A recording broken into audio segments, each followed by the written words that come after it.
ဒီနေ့အတွက်အစီအစဉ်မှာကြိုးဆိုပါရယ်ကျမတို့ထဲကတော်တော်များများလေဗီဒီယိုတစ်ခုခုရှင်းလိုက်တဲ့အခါစိတ်ထဲမှာနည်းနည်းလေးကျွန့်သွားတယ်လို့မျိုးအဲ့လိုခံစားပူကြပါမှာအဲ့ဒီလိုခံစားချက်တွေကဘေးကလာတယ်လေအဲ့လာကပဲဒီနေ့ကျမတို့နည်းနည်းဆွေးနွေးကြည့်ကြမယ်အကြောင်းအရာပါကျမတို့ရဲ့ငွေကြေးနဲ့ပတ်သက်တဲ့ယုံကြည်ချက်တွေအကြောင်းပေါ့နော်ဒီအချက်လက်တွေကိုတော့ Rhonda Byrne ရဲ့ Countdown to Riches စာအုပ်ကိုအခြေခံထားတဲ့ YouTube workshop တစ်ခုကနေယူထားတာပါအထူးသဖြင့်ငွေဟာတစ်ပင်မှာတည်တဲ့အပိုင်းပေါ့ဒီယုံကြည်ချက်တွေဘက်ကလာတယ်ဘယ်လိုပြောင်းလဲရမလဲဆိုတာကိုအတူတူလေ့လာကြည့်ကြအောင်ဒါတကယ်ကိုအရေးကြီးတဲ့ခေါင်းစဉ်တစ်ခုလို့ပြောရမှာပေါ့တော့ဘာလို့လဲဆိုတော့လေဒီယုံကြည်ချက်အများစုကကျွန်တော်တို့တတိမထားမိတဲ့မသိစိတ်ထဲမှာနေရာယူထားတာငယ်ငယ်ကမိဘတွေပြောတာကြားတာမျိုးပုံဝန်းကျင်ကလူတွေရဲ့ငွေအပေါ်ထားတဲ့ပပေါ်ထားတွေကနေတဆင့်ကိုယ့်စီမှာအသားကျသွားတာပေါ့အဲ့ဒီအချက်ကိုနားလည်ထားမှဒီအတွေးခေါ်တွေကလူတစ်ယောက်ရဲ့ငွေကြီးရေးဆုံးဖြတ်ချက်တွေကိုဘာကြောင့်ဒီလောက်တောင်လွှမ်းမိုးနေလဲဆိုတာကိုရှင်းရှင်းလင်းလင်းမြင်လာမှာပါကောင်းပါပြီဒါဆိုအဲ့ဒီမတိစိတ်ချက်ကယုံကြည်ချက်တွေဆိုတာကနေစလိုက်ကြအောင်အရင်အမြတ်မှအဓိကထုတ်ပြောထားလာကလူတစ်ယောက်ရဲ့ငွေကြီးအခြေအနေကအပြင်ဘက်ကအခွင့်အလန်းတွေချက်သူ့ရဲ့အတွင်းစိတ်ကလက်ခံထားတဲ့အယူဆတွေပေါ်မှာပုံမူတည်တယ်ဆိုတာပဲ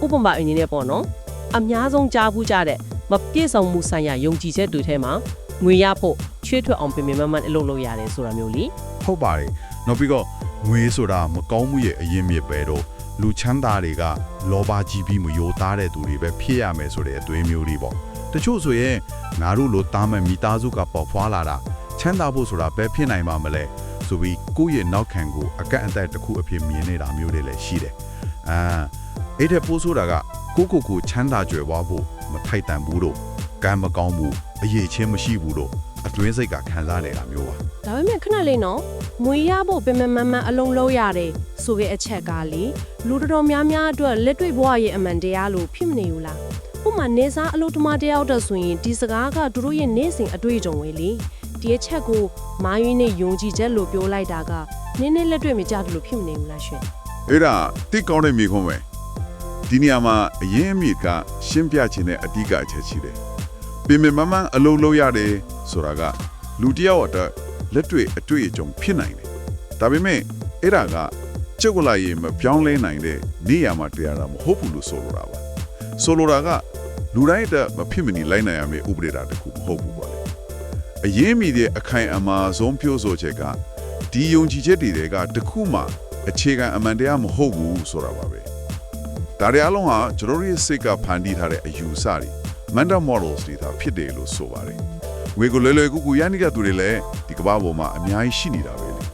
ေဒါကြောင့်တခုတည်းတော့တကယ်အကန့်အသတ်ကကိုယ့်ရဲ့ယုံကြည်မှုစနစ်ကိုယ်တိုင်ပဲဖြစ်တယ်ဆိုတဲ့အမြင်ကိုတင်ပြထားတာပါဆိုတော့သူဆိုလိုတာကကိုယ့်ရဲ့လက်ရှိအခြေအနေကဒီယုံကြည်ချက်ကိုမှန်တယ်လို့သိတည်ပြနေပုံရတယ်ဒါပေမဲ့တကယ်တော့အဲ့ဒီယုံကြည်ချက်ကိုအရင်ဆုံးဆွဲကင်ထားလို့ဒီလိုအခြေအနေမျိုးဖြစ်လာရတာဆိုရတဲ့ဘောလားစောက်ဝိုင်းလိုမျိုးပေါ့တိတိကျကျပါပဲ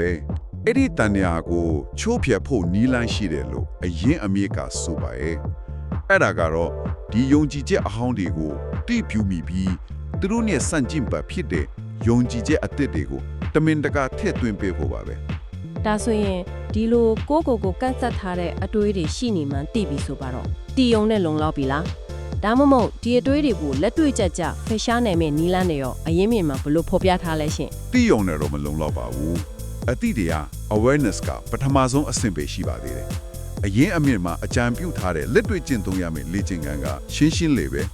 အဆင့်3ဆင့်ရှိပါတယ်ဟုတ်ကဲ့နောက်ထုံနေသူတွေလိုက်လို့ရအောင်ရှင်းလင်းလေးပြောပြပေးပါအောင်ပထမဆုံးအဆင့်1ကတော့ကိုမှဘလို့မပြည့်စုံမှုဆိုင်ရာယုံကြည်ချက်တည်ရှိနေတယ်လဲဆိုတာကိုရိုးရိုးသားသားစရင်တစ်ခုခြာရဖို့ပါပဲစိုးကပြောခဲ့တဲ့ဥပမာတွေကကိုယ်နဲ့အကိုက်ညီဆုံးအချက်တွေကိုရွေးထုတ်တာမျိုးပေါ့ကိုယ်စိတ်ထဲမှာငွေနဲ့ပတ်သက်လာရင်အမြဲတမ်းပေါ်လာတတ်တဲ့negative အတွေးတွေကိုသတိထားပြီးမှတ်သားထားရမှာပါကောင်းပြီကိုယ့်ရဲ့ကန့်သက်ချက်တွေကိုစရင်လုပ်ပြီးပြီဆိုရင်ဒုတိယအဆင့်ကဘာဖြစ်မလဲအဆင့်တွေကတော့ကိုယ်ချရေးထားတဲ့ယုံကြည်ချက်တစ်ခုချင်းစီအတွက်သူ့ရဲ့စန့်ကျင်ဘက်ဖြစ်တဲ့ပြည့်စုံကြွယ်ဝမှုဆိုင်ရာတွေ့အဖို့ကိုစိတ်ထက်ကနေ3ခုရွတ်ဆိုရမှာဖြစ်ပါပဲဥပမာကိုယ်စရင်ထဲမှာငွေရဖို့ပင်ပန်းပန်းအလုပ်လုပ်ရတယ်ဆိုတဲ့ယုံကြည်ချက်ပါနေရင်မျက်စိမိတ်ပြီးငွေတွေကကျွန်ုပ်စီကိုလွယ်လွယ်ကူကူနဲ့လမ်းကြောင်းပေါင်းစုံကနေစီးဝင်လာတယ်ဆိုတဲ့အတွေးအသစ်ကို3ခုလောက်အာရုံစိုက်ပြီးရွတ်ဆိုရမှာပါနောက်ဆုံးအဆင့်3ကတော့ အဆင့်3ကတော့ဒီလေ့ကျင့်ရန်တစ်ခုလုံးကိုတစ်နေ့တာအတွင်းမှာနောက်ထပ်2ကြိမ်ထပ်လုပ်ဖို့ပါပဲမနက်တစ်ကြိမ်နေ့လေတစ်ကြိမ်ညတစ်ကြိမ်ဆိုသလိုစုစုပေါင်းတစ်နေ့ကို3ကြိမ်လုပ်ရမှာပေါ့ ဒီလေ့ကျင့်ခန်းကရိုးရှင်းပုံမပေါ်ပေမဲ့နေ့တိုင်းမှမှန်လုပ်ဖို့ဆိုတာကလေစိတ်ဟော်မှုတစ်ခုပဲเนาะအလုံးများနေတဲ့နေ့တွေစိတ်ဖြစ်စည်းနေတဲ့နေ့တွေမှာဒီလိုလေ့ကျင့်ခန်းလုပ်ဖို့မေ့သွားနိုင်တယ်လေအရက်မြင့်မှာဒီလိုအခြေအနေတွေအတွက်ဘလို့ချန်ပီယံမျိုးပေးထားသေးလဲ ရမ်းမြက်ကအဓိကပြောထားတာကထက်ခါပြုလုပ်ခြင်းရဲ့စွမ်းအားပါပဲ power of repetition ပေါ့အရေးကြီးတာကပြည့်ဆောင်ဖို့ထက်စင်စစ်မပြတ်လှုပ်ဆောင်ဖို့ပါတစ်ရက်နှစ်ရက်မေ့သွားရင်တောင်ကိုပြည့်မတင်ပဲနောက်နေ့မှာပြန်ဆက်လုပ်ဖို့ပါပဲဒီ reprogramming ဆိုတာကစိတ်ကူးရင်တက်တော့မဟုတ်ဘူးကျွန်တော်တို့ဦးနှောက်ရဲ့ neuroplasticity ဆိုတဲ့ပြောင်းလဲနိုင်စွမ်းကိုအတုံးချတာပါအတွေးတစ်ခုကိုအချင်းချင်းအခါတွေးတဲ့အခါဦးနှောက်ထဲမှာရှိတဲ့ neural pathway လို့ခေါ်တဲ့အာယုံကြောလမ်းကြောင်းတွေကပိုးခိုင်မာလာတယ်ကျွန်တော်တို့ရဲ့ယုံကြည်ချက်အဟောင်းတွေဆိုတာအဲ့ဒီခိုင်မာနေတဲ့အာယုံကြောလမ်းကြောင်းဟောင်းတွေပေါ့ဒီလေ့ကျင့်ခန်းကအဲ့ဒီလမ်းကြောင်းဟောင်းကိုအတုံးမပြုတ်ပဲထားလိုက်ပြီးယုံကြည်ချက်အသစ်တွေအတွက်လမ်းကြောင်းအသစ်ကိုတမင်တကာဖောက်လုပ်ပေးလိုက်တာနဲ့တူပါတယ်ဒါဆိုရင်အဲ့ဒီစားထိုးရမယ်ကျွယ်ဝမှုကိုပန်ပိုးပေးသောအတွေးခေါ်များ well thoughts ဆိုတာရဲ့ဥပမာတချို့ကိုပို့ပြီးအသေးစိတ်ဆွေးနွေးကြည့်ခြင်းပါတယ်အရင်အမေမှာဘယ်လိုစွမ်းအားရှိတဲ့အတွေးခေါ်မျိုးတွေကိုအကြံပြုထားတယ်လဲအများကြီးပဲနားထောင်သူတွေအတွက်တကယ်ကိုအားရှိစေမယ်ဥပမာတချို့ကိုပြောပြခြင်းပါတယ်တခုကတော့ကျွန်တော်စီကိုငွေတွေကဘာမှလုံးစရာမလိုပဲလမ်းကြောင်းပေါင်းစုံကနေဝင်လာတယ်ဆိုတာပါဒီစကားက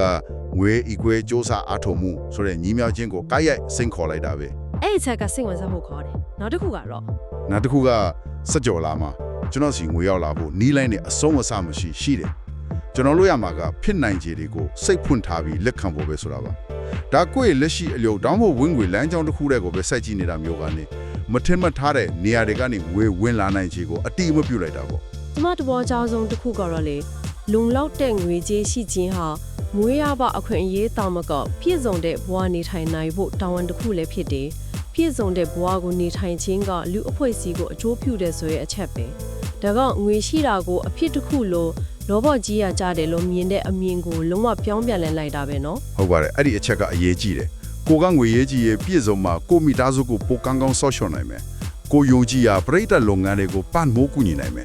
ဒီလိုချူးမြင်လိုက်တဲ့ခါမှာငွေရှာခြင်းကတခိုကောင်းဆန်တဲ့လုံးရမဟုတ်ပဲပုံမိုးချက်ပြန်တဲ့အချိုးပြမှုတစ်ခုဖြစ်လာပါတယ်ဒါ့အပြင်လူချမ်းသာတွေမှာကြွယ်ဝိုင်းအတွေးခေါ်ရှိပြီးကျွန်တော်လည်းအဲ့လိုအတွေးခေါ်မျိုးကိုဖန်တီးနေတယ်ဆိုတဲ့အတွေးမျိုးကလည်းကိုနဲ့သူတို့ကြားမှာချမ်းသာတဲ့စိတ်ပိုင်းဆိုင်ရာတန်တိုင်းကိုဖြိုချပေးပါတယ်ဒီအတွေးခေါ်တွေကိုရွတ်ဆိုလာပြီးဒီစိတ်နေစိတ်ထားကိုနေ့စဉ်ဘဝမှာပို့ပြီးအားကောင်းလာအောင်လှုပ်ဆောင်နိုင်မယ်တခြားလေ့ကျင့်ခန်းတွေရောအရင်မြင့်မှာပါသေးလားရှင်ပါပါတယ်အဓိကအားဖြင့်နောက်ထပ်လေ့ကျင့်ခန်း3ခုကိုနေ့စဉ်လှုပ်ဆောင်ဖို့အကြံပြုထားပါတယ်ပထမတစ်ခုကတော့ဘလုံးငွေကြေးမျိုးကိုမဆိုလက်ခံရရှိတဲ့အခါတိုင်းကျေးဇူးတင်စိတ်မွေးဖို့ပါလက်မကောက်ရတဲ့တရားတန်လေးပဲဖြစ်ဖြစ်လက်စာထုတ်တဲ့နေမှာရတဲ့ငွေပဲဖြစ်ဖြစ်ပမာဏအနည်းများမဆိုကိုဘွားတွေကိုစီးဝင်လာတဲ့ကြိုးအောင်မှုတိုင်းတဲ့ကျေးဇူးတင်တတ်တဲ့အလေးအချင်းကိုမွေးမြူခိုင်းတာပါဒီလေ့ကျင့်ခန်းကစိတ်ဝင်စားဖို့ကောင်းတယ်ဒါပေမဲ့လက်တွေ့မှာငွေသုံးလိုက်တဲ့အခါစိတ်ထဲမှာညှို့ညိုးတဲ့စိတ်ကအလိုလိုပေါ်လာတာပဲအဲ့ဒီအတွက်ရောဘာများအချံပြုထားတယ်လဲအဲ့ဒီအတွက်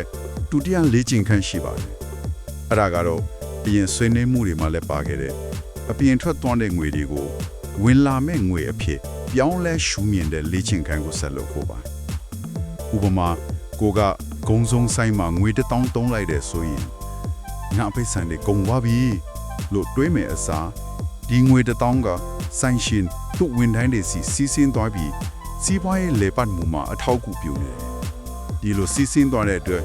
ဒီငွေကနောက်ဆုံးမှာကိုယ့်စီကိုအစားပေါင်းများစွာပြန်ဝင်လာလိမ့်မယ်လို့အမြင်ကိုပြောင်းလဲလိုက်တာမျိုးပါဒါကငွေသုံးစွဲခြင်းအပေါ်ခံစားရတဲ့အဖြစ်ရှိသလိုခံစားချက်ကိုတိတိတတ်တာရှော့ချပေးနိုင်တယ်လို့ဆိုပါတယ်နောက်ဆုံးတစ်ခုကရောနောက်ဆုံးတစ်ခုကတော့ညအိယာမဝင်ခင်ကျွဲဝါမှုဆိုင်ရာအတန်သွင်းဖိုင်ဒီ wealth affirmation recordings ကိုနားထောင်ပြီးအကျိုးသက်ရောက်မှုကိုအားကောင်းစေဖို့ပါကိုကအိပ်ပျော်ခါနီးအချိန်မှာမသိစေတဲ့တကားကအပွင့်ဆုံးဖြစ်နေတတ်တော့အဲ့ဒီအချိန်မှာကြားရတဲ့အဖြူသဘောဆောင်တဲ့စကားလုံးတွေကမသိစိတ်ထဲကိုတိုက်ရိုက်ရောက်ရှိပြီးယုံကြည်ချက်အသစ်တွေကိုပိုပြီးလင်းမြန်စွာအငြိသွယ်စေတယ်လို့ရှင်းပြထားပါတယ် ဒါဆိုအားလုံးကိုခြုံငုံပြီးကြည့်ရရင်အဓိကမှတ်သားရမယ့်အချက်ကဘာဖြစ်မလဲအရင်မြင်ကနေကျမတို့ရယူတဲ့အဓိကတော့ချက်ကပေါ့ အဓိကတော့ချက်ကတော့ငွေဆိုတာကိုယ့်ရဲ့အပြင်ဘက်မှာရှိနေတဲ့အရာတစ်ခုမဟုတ်ဘူးကိုယ့်ရဲ့အတွင်းစိတ်ကယုံကြည်မှုတွေကိုရုပ်ဝတ္ထုပုံစံနဲ့တုံ့ပြန်နေတာဖြစ်တယ်ဆိုတဲ့အချက်ပါပဲဒါတကယ်ကိုအခြေခံကြတဲ့ပြောင်းလဲမှုတစ်ခုပါငွေကိုလိုက်ဖိုင်းရတဲ့အရာလို့မြင်နေသမျှကိုကအများအားပြမနေရမှာလေဒါမဲ့ငွေဆိုတာကိုယ့်အတွင်းနဲ့ခံစားချက်ရဲ့ရောင်းပြန်မှုတစ်ခုလို့နားလည်လိုက်တဲ့အခါမှာတော့ထိန်းချုပ်နိုင်စွာကကိုယ့်လက်ထက်ပြန်ရောက်လာမှာပါဒီအတွက်အရင်မြစ်ကအဓိကကြတဲ့ကိရိယာသုံးခုကိုမိမောင်းထုတ်ပြထားတယ်ပထမတစ်ခုက awareness ဒုတိယ repetition ပေါ့ တတိယတစ်ခုကတော့အစောပိုင်းမှာ emotional alignment ဆိုတာလေးကြားလိုက်တယ်လို့ပဲအဲ့ဒါကိုနည်းနည်းပို့ရှင်းပြပေးလို့ရမလား ဟုတ်ပါတယ်အဲ့ဒါကအရေးကြီးဆုံးအပိုင်းလို့တောင်ပြောလို့ရတယ်တတိယကိရိယာကစိတ်ခံစားမှုညှဉ်းညွတ်ခြင်းပါပဲဆိုလိုတာကကိုရွတ်စွန်နေတဲ့ကြွယ်ဝမှုအတွေးခေါ်တွေနဲ့ကိုယ့်ရဲ့တကယ်အတွင်းစိတ်ခံစားချက်တစ်ထက်တည်းကြာနေဖို့ပြငွေရီလွယ်လွယ်ကူကူဝင်လာတယ်ဆိုလို့ဘာစကရွတ်နေပေမဲ့စိတ်ထဲမှာဒါကဘလို့မှမဖြစ်နိုင်ပါဘူးဆိုတော့တန်တရားစိတ်ကြောက်စိတ်တွေနဲ့ပြည့်နေရင်အလို့ဖြစ်မှာမဟုတ်ဘူးကိုပြောတဲ့စကားကိုကိုယ်တိုင်ကလိုက်လဲယုံကြည်ပြီးကြွယ်ဝနေသလိုလုံခြုံသလိုပျော်ရွှင်နေသလိုခံစားချက်မျိုးကိုပါမွေးမြူရတာကိုဆိုလိုတာပါစကလုံးတသက်ထက်အဲ့ဒီစကလုံးနောက်ကခံစားချက်ကပိုးပြီးစွမ်းအားကြီးတယ်လို့အရင်အမြတ်ကအလေးပေးထားတယ် ဒီနေ့ကျမတို့ဆွေးနွေးခဲ့တာတွေကိုပြန်ကြည့်မယ်ဆိုရင်ငွေအပေါ်ထားတဲ့ကိုယ့်ရဲ့မမြင်ရတဲ့အတွေးမားတွေကိုဘယ်လိုဖော်ထုတ်မလဲဆိုတာကနေစခဲ့တယ်ပြီးတော့အဲ့ဒီအတွေးတွေကအမှန်တရားမဟုတ်ပဲကိုယ်စိတ်ကတိဆောက်ထားတဲ့အရာတွေသာဖြစ်တယ်ဆိုတာကိုနားလည်ခဲ့တယ်နောက်ဆုံးမှာတော့အဲ့ဒီယုံကြည်ချက်အဟောင်းတွေကိုအစားထိုးဖို့အတွက်ထပ်ခါရွတ်ဆိုရတဲ့လေ့ကျင့်ခန်းကျေးဇူးတင်ခြင်းလိုမျိုးနေ့စဉ်ဘဝမှာလက်တွေ့ချင်းသုံးတဲ့နီလန်းတွေကိုလေ့လာခဲ့ကြပါတယ် ဟုတ်ပါတယ်အဆုံးသက်အနေနဲ့နားထောင်နေသူတွေကိုစဉ်းစားစရာအတွေးတစ်ခုနဲ့ထားခဲ့ခြင်းပါတယ်အရင်မြစ်ထဲမှာပါတယ်ပြည့်စုံတဲ့ဘဝကိုနေထိုင်ခြင်းကလူအဖွဲ့အစည်းကိုအကျိုးပြုတယ်ဆိုတဲ့အချက်ကိုအခြေခံပြီးမေခွန်းတစ်ခုမေးခြင်းပါတယ်အဲ့ဒါကတော့ငွေကြေးဆိုင်ရာကန့်ပတ်ချက်တွေလုံးဝမရှိခဲ့ဘူးဆိုရင်လူတစ်ယောက်ကဘယ်လိုမျိုးပြည့်စုံတဲ့ဘဝကိုရွေးချယ်နေထိုင်မလဲပြီးတော့အဲ့ဒီလိုနေထိုင်တဲ့ဘဝကိုယ်တိုင်ကသူ့ပဝန်းကျင်ကဘာအတွက်ဘယ်လိုမျိုးအသက်အဆန်းဒါမှမဟုတ်တန်ဖိုးရှိတဲ့အရာတွေကိုအကျိုးပြုနိုင်မလဲဆိုတာပါပဲဒီမေကုန်းကကိုယ့်ရဲ့ကြွယ်ဝမှုကကိုယ့်အတွက်တာမက